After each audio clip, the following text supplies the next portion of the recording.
Well, It's then on gonna be top it's of it, gonna it be was an extra fine. innings game last night. Yeah. Just, It's all good. um, It's all good, man. It's all before good. before we get to the final week of the season, I figured I'd ask you this question. We just gave away a book. It just came out today from Greeny and Hembo of Get Up fame.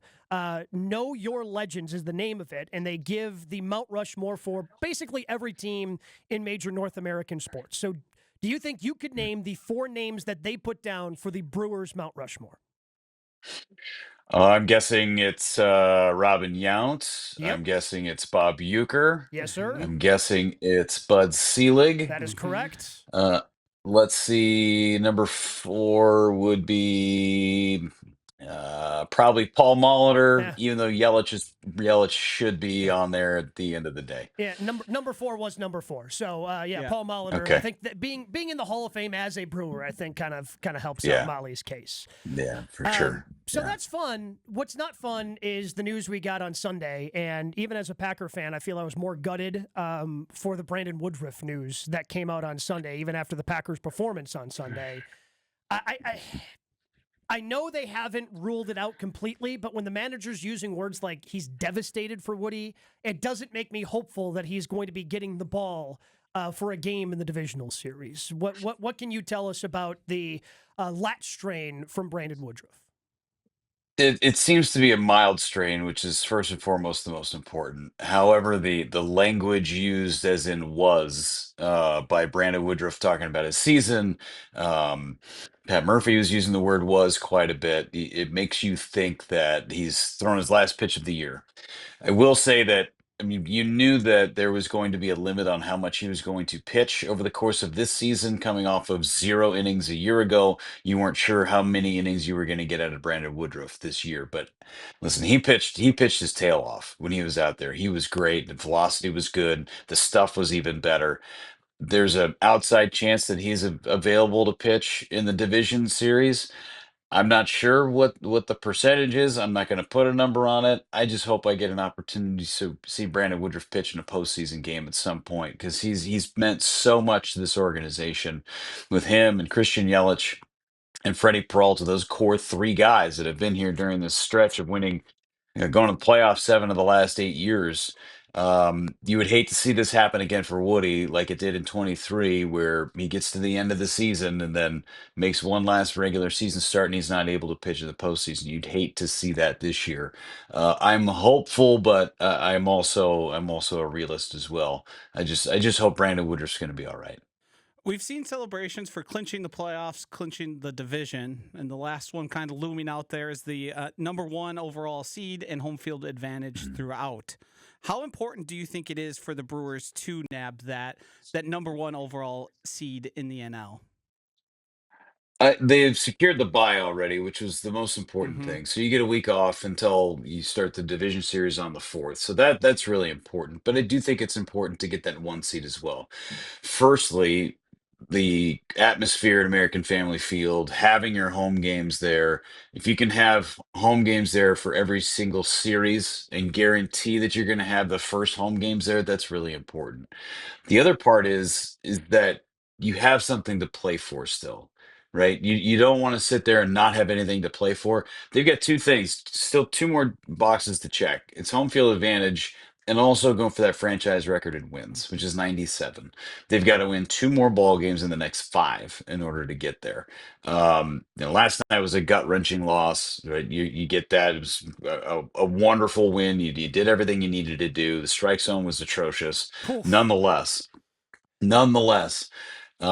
you wish you could have come out with that game because it's always important to get that first win of a series. But I think that they're still hungry to get that franchise record in wins at 97. What is the plan, do you think, for the divisional series pitching wise with Woody out? I was feeling really good because you only need 3 because of the off days that are built into the Mhm. divisional series. Obviously, Freddie goes game 1. I think Quinn Priester, as good as he's been, is going game 2. What's the plan for game 3? Because Murph also made it seem like that's not an option for Mizorowski with the way he talked on Sunday as well. What are they going to do in that 3rd game for a starting pitcher? I think they're going to go Johnny Holstaff for game number 3. It depends on who you're going to run out there to start the game. Can you go with a Robert Gasser? Sure. Can you go with a Chad Patrick? Sure. He's thrown his tail off all year long. You'd feel pretty comfortable with Chad Patrick going. The only question is that game is going to be on the road. So who do you want to make that start on the road in a hostile environment, wherever it is, whether it's in Chicago or whether it's in New York, if the playoff, or I should say San Diego, if the playoffs began today?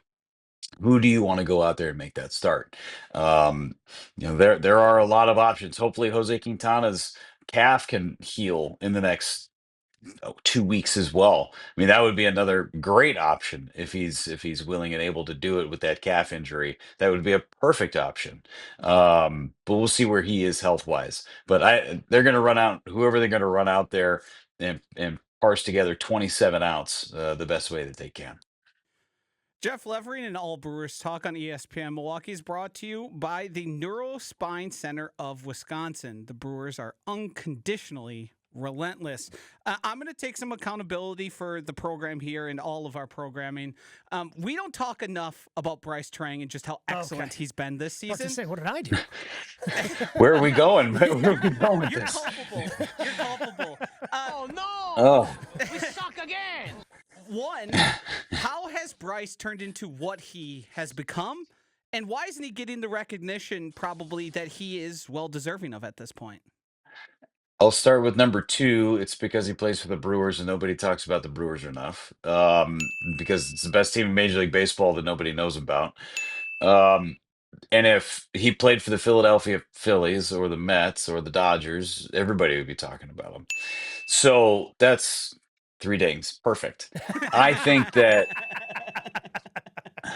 just for good measure. Yeah, just I in case you needed listen, another one. Bryce is going to get some MVP votes. Is he going to get first place votes? No. Like Shohei Ohtani is going to win the MVP, and I understand why, and he's really good, and that's fine. I understand that. But he might finish in the top 5. And I think that that's the whole collection of work that he has put together. Yes, he's amazing defensively. He's starting to hit home runs, but he's also getting base hits the other way. He had a nice single last night. I mean, he scores on that two hopper to short in the 10th inning last night to give the Brewers the lead. He does everything. He does everything well.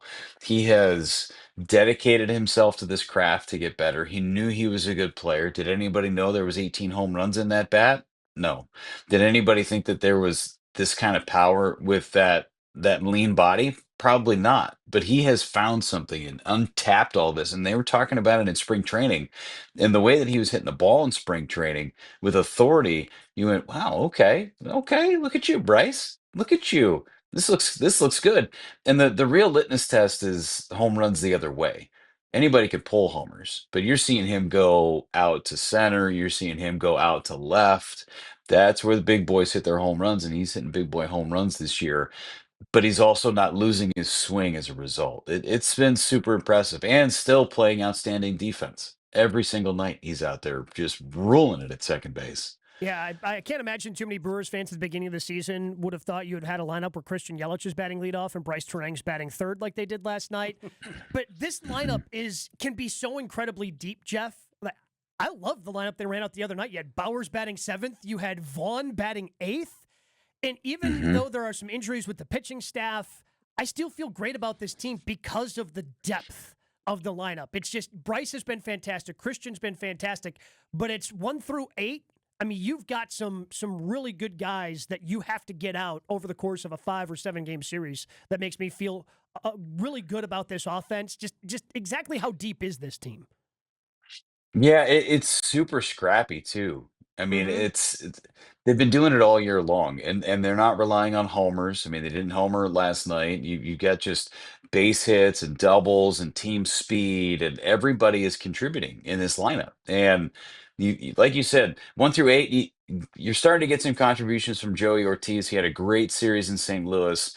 He's got to get more consistent at the bottom of the order. Inevitably he's going to come up with the bases loaded at some point in the playoff. I mean, What's the record? he What's is the tied. record for ABs with the bases loaded? Because I swear he's had to have sprint past it this year.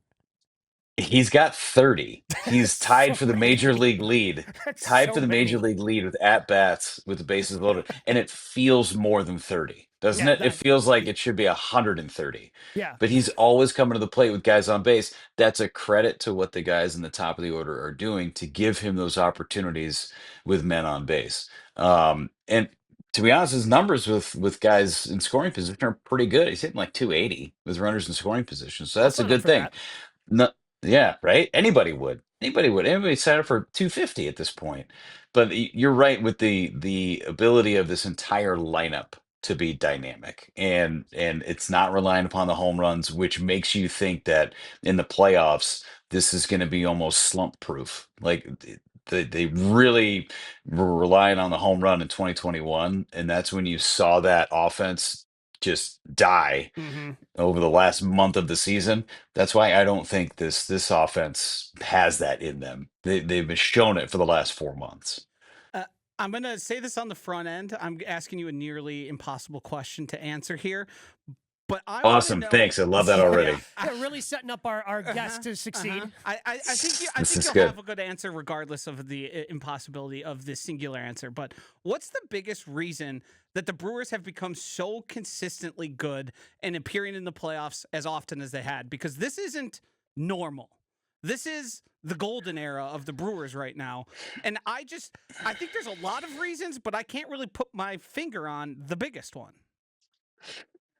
I think that they've just been so consistent.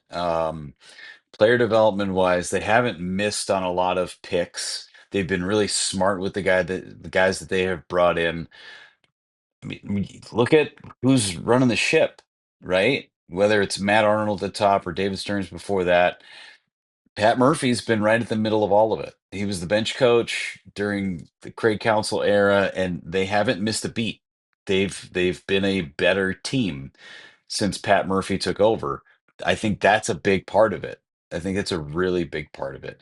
And I think that there's an axe to grind with a lot of the players that they bring in. And that's a big piece that nobody really talks about is that these guys that the Brewers bring in, they've been forgotten, right? And I think a lot of times playing with a chip on your shoulder, like nobody cares about you, and that you've got something to prove means a lot. And to be honest, that's what the Brewers have done. They've turned these guys from the all DFA squad into all stars.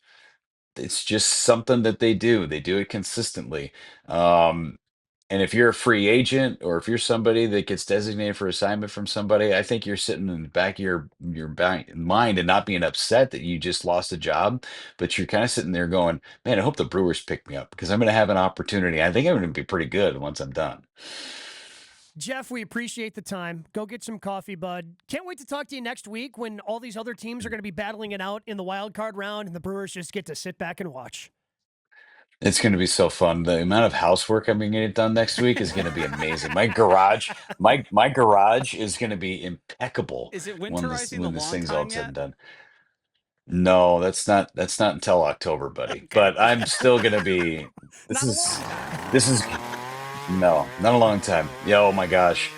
I'm going to cut my grass so much. My edges are going to look beautiful. It's going to be amazing. Jeff can't It's wait gonna to be put in all amazing. that work. He hasn't had time. He's a I busy can't. guy. Thank you, Jeff. We'll I don't talk have to you enough next week, time. Maybe buddy. I'll go to Home Depot. You got it. Who See you knows if we guys. have time? Bed Bath and Jeff Beyond. Levering.